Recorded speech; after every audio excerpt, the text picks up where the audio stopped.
आदमी, आम आदमी। साथियों, कई लोग हमसे पूछते हैं कि चुनाव का पैसा कहां से आएगा, चुनाव कैसे लड़ोगे। हम इन बच्चों के गुल्लक के पैसों से चुनाव लड़के दिखाएंगे।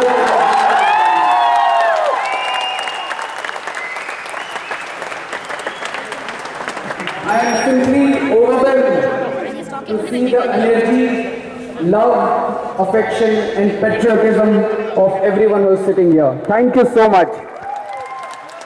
And I think I am grateful and I am very lucky to be a part of the launch of Aam Aadmi Party Karnataka today. And I congratulate everyone. I congratulate everyone who made this happen. Though the activities were going on for a long time, but the formal launch is taking place today. And I am even more happy that this launch is taking place in the presence of so many dignitaries from Bangalore and from Karnataka. So, thank you so much. साथियों, मैं भी हिंदी में बोलना चाहूँगा अगर आप लोग।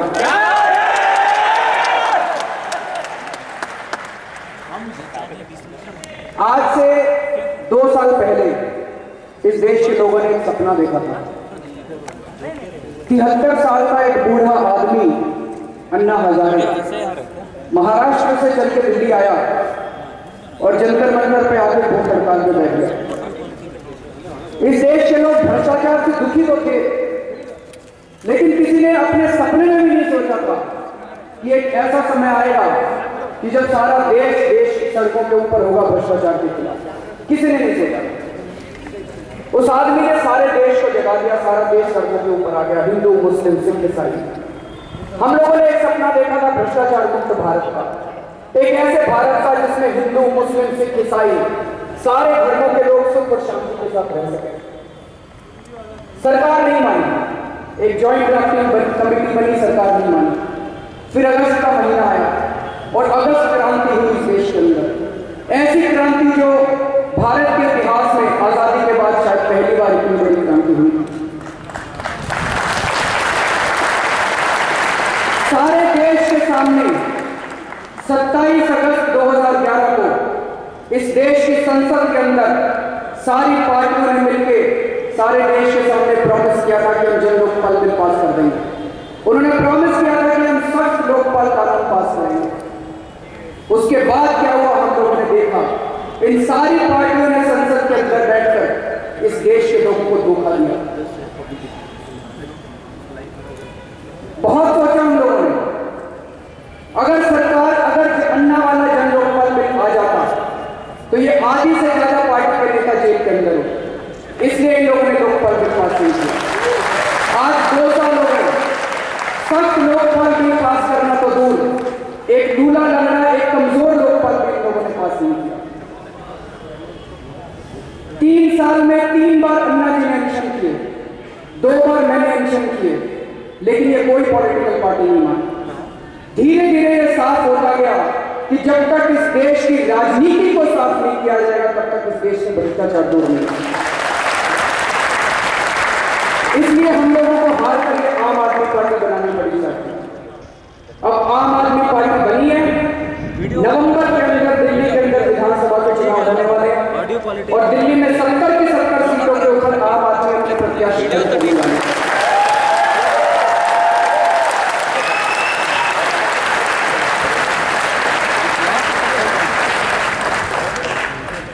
पिछले 2 साल की घटनाओं के बारे में मैं सोचता हूं तो मुझे महाभारत की याद आती है। महाभारत में कौरवों और पांडवों के बीच में युद्ध हुआ था। पांडवों ने कौरवों से कहा कि हमें 5 गांव दे दो। दुर्योधन ने कहा कि एक सुई की नोक के बराबर जमीन नहीं हुआ। दोनों के बीच में युद्ध हुआ और कौरवों की सत्ता को उखाड़ के फेंक दिया गया। वो युद्ध 3500 साल पहले हुआ था।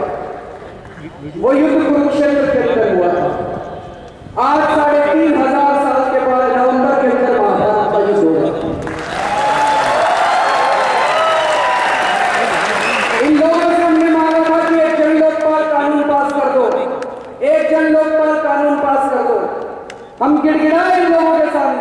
मिन्नतें की इन लोगों के सामने, धरना किया, प्रदर्शन किया, अनशन किया, लेकिन ये लोग नहीं माने। हमारे पास कोई चारा नहीं बचा। बार बार जब हम लोगों ने लोकपाल बिल मांगा तो ये चुनौती देते थे। दिग्विजय सिंह खड़ा होकर कहता था कि अगर हिम्मत है तो चुनाव लड़के दिखाओ, अपने आप संसद के अंदर। ये सारी पार्टी वाले चुनौती देते थे, अगर लोकपाल बिल चाहिए तो चुनाव लड़ो संसद में और खुद लोकपाल बिल पास कर लो। आज हम ये ऐलान करते हैं कि हाँ, हम चुनाव लड़ेंगे, नवंबर के अंदर चुनाव लड़ेंगे, जीतेंगे, खुद विधानसभा में जाएंगे और अपना लोकपाल बिल पास करेंगे।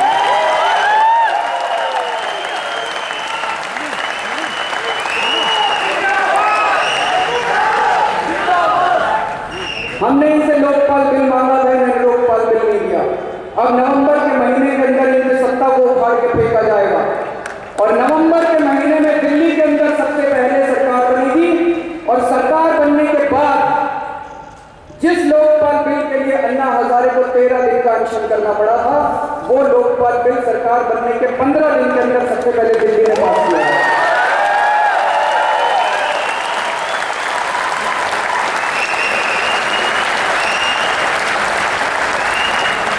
और ये जो चिंगारी दिल्ली, सबसे पहले दिल्ली को भ्रष्टाचार मुक्त किया जाएगा और ये जो चिंगारी दिल्ली से निकलेगी वो पूरे देश में उसके बाद फैलेगी, पूरे देश में उसके बाद।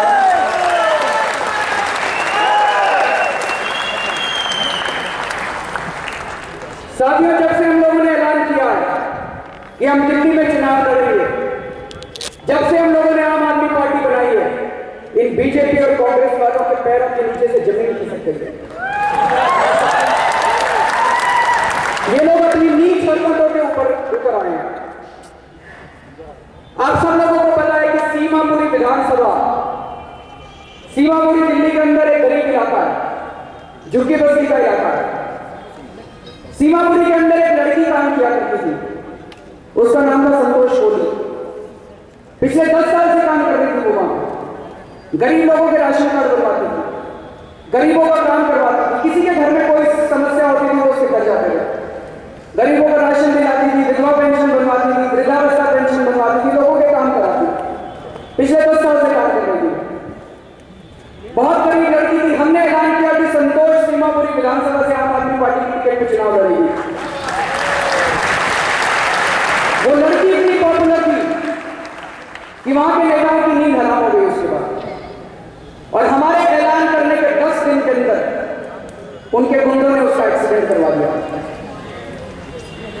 30 जून को उसका एक्सीडेंट हुआ था, आज 24 दिन हो गए, उस लड़की को होश नहीं आया। She is suffering from a serious brain injury. आज वो अस्पताल में अपनी जिंदगी के साथ जूझ रही है। आप सब लोगों से निवेदन करूंगा कि उसके लिए प्रार्थना कीजिएगा, क्योंकि प्रार्थना में बहुत ताकत होती है, प्रार्थना में बहुत कम होता है।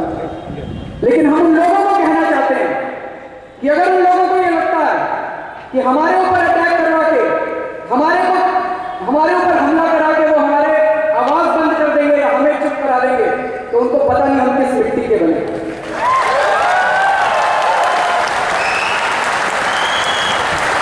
जितना वो हमला करवाएंगे उतना हमारे स्ट्रेंथ मजबूत होती जाएगी, उतना हमारा रिजल्ट मजबूत होता जाएगा। जितने वो हमले करवाएंगे उतना हम लोग और मजबूत होते हैं। अभी 1 महीना पहले दिल्ली के अंदर एक बिहार से आई हुई महिला का रेप हुआ, गैंगरेप हुआ। 3 दिन तक उस महिला के साथ गैंगरेप किया गया। पुलिस उसकी एफआईआर दर्ज नहीं कर रही थी। जब आम आदमी पार्टी के लोगों ने थाने का घेराव किया तो शाम तक पुलिस को एफआईआर दर्ज करनी पड़ी और उस महिला के बलात्कारियों को पकड़ना पड़ा। लेकिन पुलिस को इतना गुस्सा आ गया कि पुलिस ने हमारे 18 कार्यकर्ताओं को गिरफ्तार कर लिया। उन 18 कार्यकर्ताओं में छोटी छोटी बच्चियां थी, 13 साल की बच्ची थी, 16 साल की बच्ची थी, 17 साल की बच्ची थी। उन 18 कार्यकर्ताओं को सारी रात पीटा उन लोगों ने। 3 लड़कों के हाथ की हड्डियां तोड़ दी पुलिस ने मार मार, एक लड़के के पैर की हड्डियां तोड़ दी पुलिस ने मार मार। एक लड़के को इतना टॉर्चर किया सारी रात कि जब वो बेहोश हो गया और जब उसको होश आया, उसने पानी मांगा तो पुलिस वाले ने अपनी पैंट खोल के उसको पेशाब दिलाने की कोशिश की। ये दिल्ली सरकार है, ये दिल्ली पुलिस है। अगर इन लोगों को ये लगता है कि हमारे हौसले पस्त कर देंगे हमें पीट के, तो इनको पता नहीं है कि अगर ये एक हाथ तोड़ेंगे तो 100 हाथ अपने तोड़वाने के लिए तैयार है।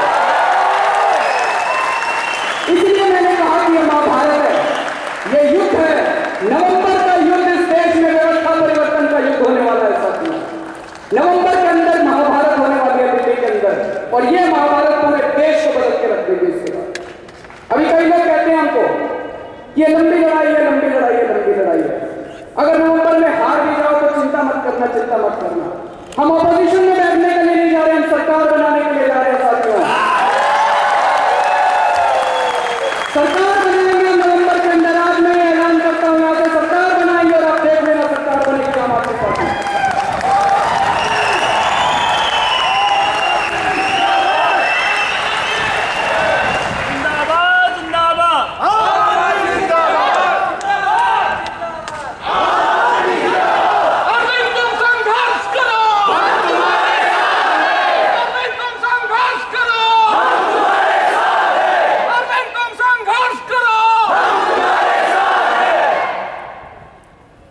साथियों, अभी आजकल मैं पूरी दिल्ली के अंदर घूम रहा हूं। सवेरे 6 बजे निकलते हैं, कल 6 बजे से रात को 11 बजे के बीच में 28 पब्लिक मीटिंग्स मैंने एड्रेस की। मुझे लगता है ये शायद हमारे देश की पॉलिटिक्स का एक रिकॉर्ड होगा। दिल्ली की गली गली में घूम रहे हैं, इस देश के बारे में भी पता चल रहा है कैसा है हमारा देश। शीला दीक्षित जी 15 साल से वहां पे राज कर रही हैं। दिल्ली के अंदर चारों तरफ आजकल होर्डिंग लगे हुए हैं, विकास हुआ है, विकास हुआ है, विकास हुआ है। हमें तो विकास दिखता नहीं है, कहां विकास है। 40% दिल्ली के अंदर पीने का पानी नहीं आ रहा। 40% दिल्ली के अंदर घरों के अंदर पीने का पानी नहीं आ रहा। हर साल लाल किले से प्रधानमंत्री जी खड़े होकर अनाउंस करते हैं हम गांव-गांव में पीने का पानी पहुंचाएंगे, हम गांव-गांव में पीने का पानी पहुंचाएंगे। अरे गांव-गांव में पीने का पानी कब पहुंचाओगे? पता नहीं 65 साल से तुमसे दिल्ली के अंदर पानी नहीं पहुंचा। तो दिल्ली की गली गली में जा रहे हैं, आजकल नुक्कड़ सभाएं करते हैं। तो नहीं, लोग एक प्रश्न पूछते हैं कि अरविंद जी आप तो ईमानदार हो, आपकी ईमानदारी के बारे में तो हमें पता है, लेकिन ये 70 कैंडिडेट आप खड़े करोगे, इनकी ईमानदारी की क्या गारंटी है? साथियों, एक एक कैंडिडेट को हम लोग जांच कर करके, इंक्वायरी कर करके ढूंढ रहे हैं। एक एक कैंडिडेट को जांच करके, इंक्वायरी करके ढूंढ रहे हैं।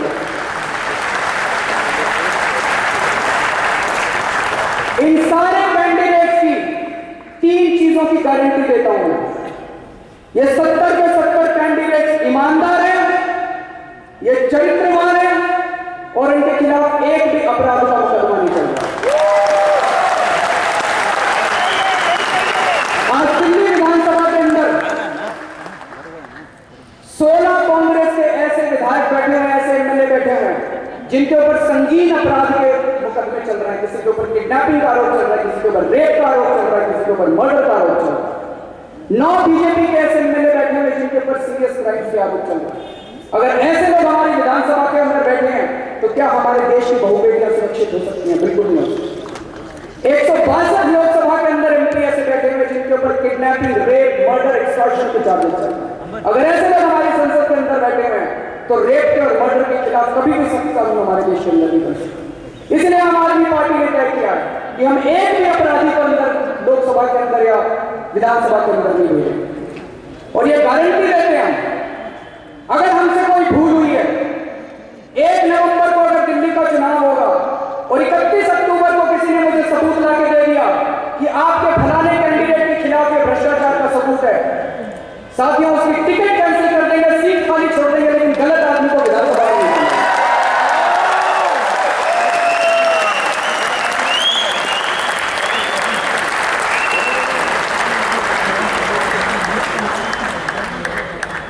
आज हमारे देश में सोनिया गांधी के बेटे को ऑटोमेटिक टिकट मिल जाता है, शीला दीक्षित के बेटे को ऑटोमेटिक टिकट मिल जाता है, दिग्विजय सिंह के बेटे को ऑटोमेटिक टिकट मिल जाता है। सारी पार्टियों के अंदर यही हाल है, चाहे वो बीजेपी हो, चाहे वो कांग्रेस हो, चाहे वो समाजवादी। मुलायम सिंह के बेटे को, बहू को, भाई को, सबको टिकट मिल जाता है। आम आदमी पार्टी ने अपने कॉन्स्टिट्यूशन में डाला है कि एक परिवार से 2 लोगों को टिकट नहीं मिलेगी।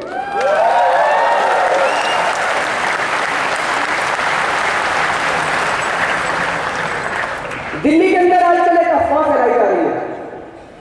अफवाह यह फैलाई जा रही है कि आम आदमी पार्टी तो बीजेपी के वोट काटेगी और कांग्रेस फिर जीत जाएगी। आप लोगों ने यहाँ पे शायद सुना होगा, सुना है। अभी मैं देश के बारे में नहीं बात करता, वो बाद में बात करेंगे नवंबर के बाद, लेकिन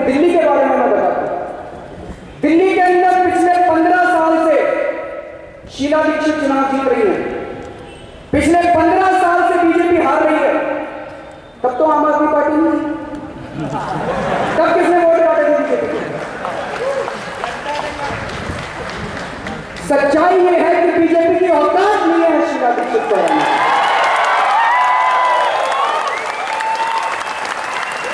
आज शीला दीक्षित को केवल एक पार्टी हरा सकती है, वो आम आदमी पार्टी। केवल एक पार्टी आज शीला दीक्षित को चुनाव में हरा सकती है, वो है आम आदमी पार्टी, और कोई नहीं हरा सकता। और बीजेपी को हराने के लिए आम आदमी पार्टी की जरूरत नहीं है। बीजेपी में दिल्ली में 6 मुख्यमंत्री के दावेदार हैं, 6 मुख्यमंत्री बनना चाहते हैं। उनमें से 4 का फोन आया था मेरे पास, कह रहे थे कि फलाने को मुख्यमंत्री बना दिया तो आप चिंता मत करो, हम हराएंगे बीजेपी को। बीजेपी खुद ही अपने आप को हरा लेगी। और केवल दिल्ली में नहीं, केंद्र में भी यही चल रहा है, सेंटर में भी यही चल रहा है। सारे मुख्यमंत्री के दावेदार है, सारे प्रधानमंत्री के दावेदार है इसका के अंदर। तो बीजेपी को हराने के लिए आम आदमी पार्टी की जरूरत नहीं है सर। पूरी दिल्ली के अंदर आज एक बात तो फैल गई है कि ये लड़के बड़े ईमानदार हैं, और ये लड़के हिम्मत वाले भी बहुत हैं, इनको डर नहीं लगता किसी से। ये सोनिया गांधी के दामाद से नहीं डरते,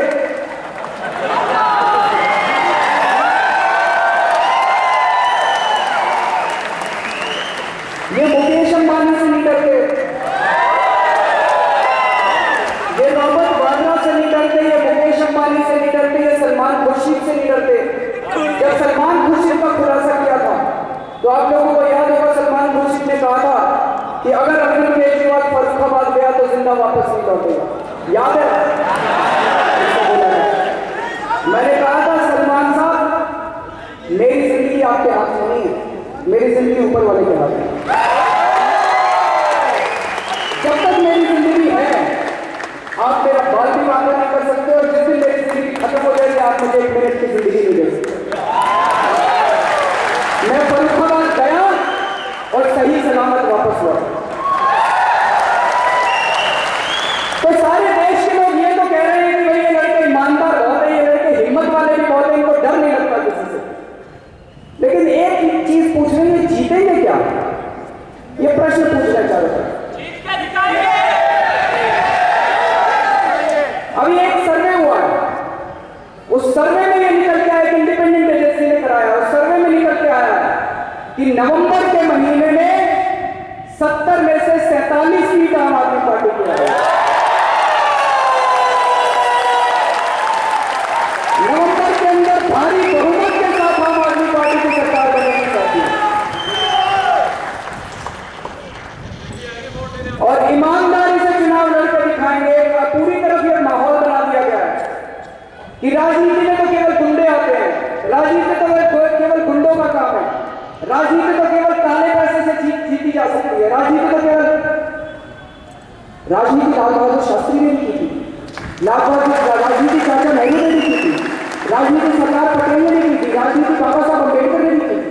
उन दिनों में जब कोई राजनीति में जाता तो कहते थे ईमानदार आदमी राजनीति में जा रहा है, देश की सेवा करने के लिए जा रहा है, त्याग करने के लिए जा रहा है। उन दिनों में राजनीति देश की सेवा मानी जाती थी। आज इन सारे गुंडों ने मिलकर इस राजनीति शब्द को बर्बाद कर दिया। साथियों, इसी राजनीति को साफ करने के लिए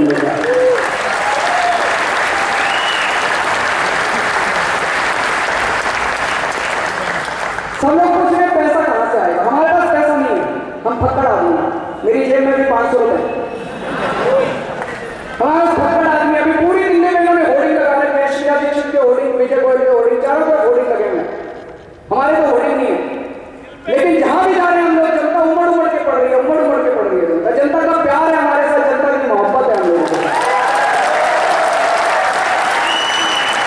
और इतिहास गवाह है, इतिहास गवाह है कि जब जब पैसे और जुनून के बीच में जंग होती है तो जुनून जीतता है, पैसा हारता है। हमारे पास जुनून है, उनके पास पैसा है। इस बार भी जुनून जीतेगा, साथ में पैसा हारेगा। जनता देगी पैसा हम लोगों को, ज्यादा फैला देते हैं हम लोग, जनता पैसा देगी। और आज मेरा आप सब लोगों से निवेदन है कि यहाँ पे जितने लोग आए हमें 1 नंबर के पैसे से चुनाव जीत के दिखाना है। 1 नंबर के पैसे से, लोग कहते हैं 1 नंबर के पैसे से चुनाव जीता नहीं जाता। 1 नंबर के पैसे से चुनाव लड़ेंगे और पैसे चुनाव जीत के दिखाएंगे हम लोग। आज यहाँ पे जितने लोग आए हर आदमी को आज पैसा डोनेट करना पड़ेगा। बाहर नहीं जाएंगे। चाहे 1 रुपया नहीं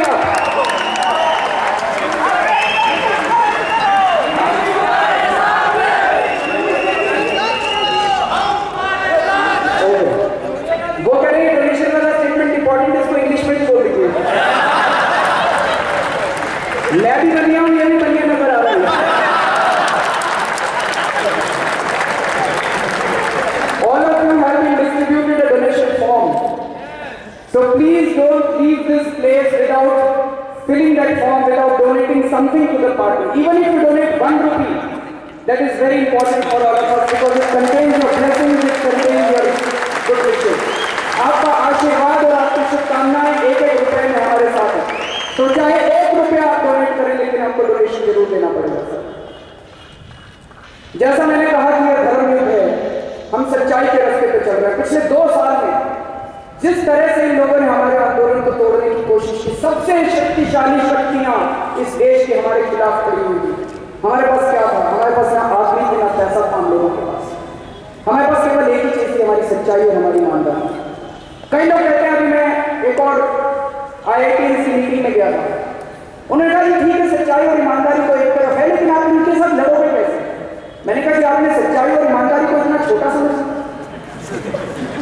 वो एक तरफ कैसे हो सकती है? हमारे पास तो है ही वो, हमारी तो ताकत ही वो है, हमारी तो संपत्ति वो है। पिछले 2 साल में केवल इसी वजह से हम लोग जीते, हमारी सच्चाई और ईमानदारी की वजह से। और इसलिए मुझे विश्वास है, मैं बहुत सोचता हूं कि ऐसा कैसे हुआ कि अन्ना हजारे दिल्ली आए। अन्ना हजारे को कौन जानता है? बहुत सारे लोग नहीं जानते थे अन्ना हजारे को, देश के लोग नहीं जानते थे। अन्ना हजारे दिल्ली आए और सारा देश सड़कों के ऊपर आ गया। ऐसा कैसे हो गया? ये चमत्कार कैसे हो गया? मैंने बहुत सोचा।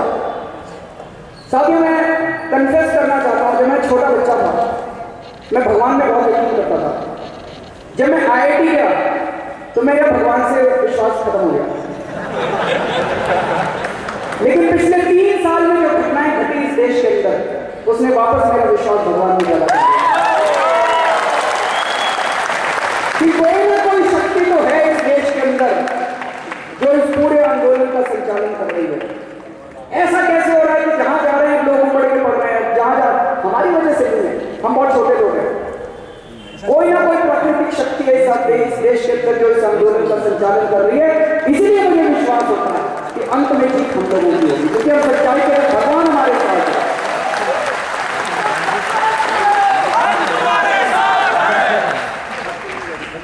बहुत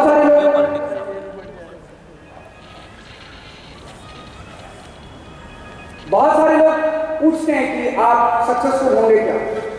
साथियों, पहले भारत सोने की चिड़िया कहलाता था। मेरा दिल कहता है कि आने वाले 3 से 4 साल के अंदर भारत वापस सोने की चिड़िया कहलाएगा।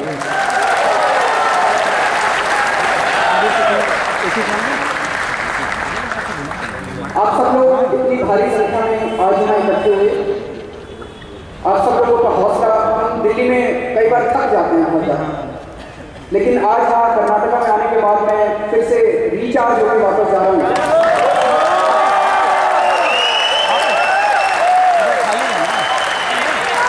और मुझे लगता है कि हर एक महीने में यहाँ पे आ जाना चाहिए रिचार्ज होने।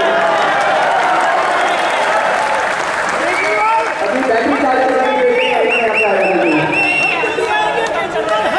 आप सब लोगों से निवेदन है, धर्म युद्ध में जो लोग साथ देना चाहते हैं, 3 महीने के लिए, 2 महीने के लिए, 4 महीने के लिए, सब लोगों का दिल्ली में स्वागत है। आप सब लोग अपनी 3 महीने के लिए नौकरी छोड़ दीजिए, छुट्टी ले लीजिए, सब लोग दिल्ली आइए और ज्यादा से ज्यादा पैसा लोगों को डोनेट करने के लिए कहिए, अपने दोस्तों को, अपने रिश्तेदारों को, और जितने आपके रिश्तेदार और दोस्त दिल्ली में हैं उनको कहिए कि वो एक आदमी 25-25 वोट डलवाने की जिम्मेदारी है वहां पे दिल्ली के अंदर। लास्ट में एक दुष्यंत कुमार की कविता है, हो गई है पीर पर्वत पिघलनी चाहिए, वो मैं गाना चाहता हूँ। मैं पहले ही बता देता हूँ, मैं बहुत गंदा गाता हूँ, फिर आप ऐसा मत बोलिए, और मेरा गला भी खराब है। लेकिन सर, प्लानिंग कमीशन के लिए कुछ बोलिए please. Planning commission of India के लिए, प्लानिंग कमीशन ऑफ इंडिया तो होना ही नहीं चाहिए, उसके बारे में बाद में बात करूँ।